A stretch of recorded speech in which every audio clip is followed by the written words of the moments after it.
Welcome to The Explainer. Today, we're going to talk about heat, but not just how hot things get. No, we're going to uncover its secret life and see how it literally changes the world around us. Okay, let's kick things off with a super simple question. Or is it? When you add heat to something, what actually happens down at the molecular level? Well, it turns out heat is kind of like a multitasker. It has two main jobs. The first one's obvious, right? It makes things hotter. The temperature rises. But its second job is way more mysterious.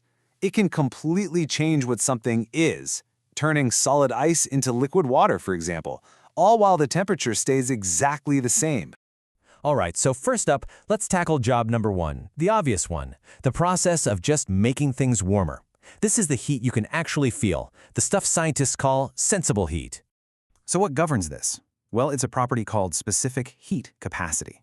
And honestly, the best way to think about it is like a substance's thermal stubbornness. Yeah, that's right. It's basically a measure of how much energy you have to blast into something before it finally decides to get hotter by just one little degree.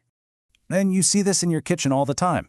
Ever noticed how a pot of dal takes what feels like forever to heat up compared to rice? That's specific heat capacity right there. In your pot, the dal is just way more thermally stubborn. It's got to soak up a ton more heat energy before its temperature starts to climb. And the differences between materials? They can be absolutely massive. I mean, look at water versus copper. Water has this incredibly high specific heat capacity. To get 1 kilogram of water 1 degree hotter, you need more than 10 times the energy you'd need for the same amount of copper. That's wild. And this is exactly why your car's engine doesn't melt. We use water as a coolant because it's like a thermal superhero. It can absorb a ridiculous amount of heat from that engine and carry it away, all without its own temperature going through the roof. Okay, so that's sensible heat, the heat you feel. Easy enough. But what about heat's other job, the weirder one? What happens when you keep pumping in energy, but the thermometer just stops moving? This is where things get really interesting. Just picture a glass of ice water, right? As that ice is melting, the water stays at a chilly 0 degrees Celsius, that's 32 Fahrenheit. You could even put that glass on a warm stove and the temperature of that icy mix will not go up. Not until every last little bit of ice is gone. So where's all that heat going? It's not just disappearing, is it? So let's trace the journey of an ice cube. See how the graph climbs? And then boom, it hits a plateau. It just goes flat. The temperature completely stops changing. First at 0 degrees, then it climbs again, and then it hits another plateau at 100 degrees. During these flat lines, that heat energy isn't making things hotter. It's busy doing something else. It's doing work. This plateau energy has a name, latent heat. And latent literally means hidden. It's the perfect name because this is heat you can't feel as temperature. Instead, it's the brute force energy needed to physically break apart the bonds holding molecules together, to turn a rigid ice crystal into a flowing liquid. And the amount of this hidden energy is, well, it's huge. To melt just a single gram of ice, it needs to absorb 334 joules of energy. And get this, all of that energy goes into just changing its form, without raising the temperature even a tiny fraction of a degree. It's all hidden power. Okay, this is where it all comes together. What's really cool is seeing how these two types of heat, the one you feel and the one that's hidden, actually shape our world every single day. Let's take boiling versus evaporation.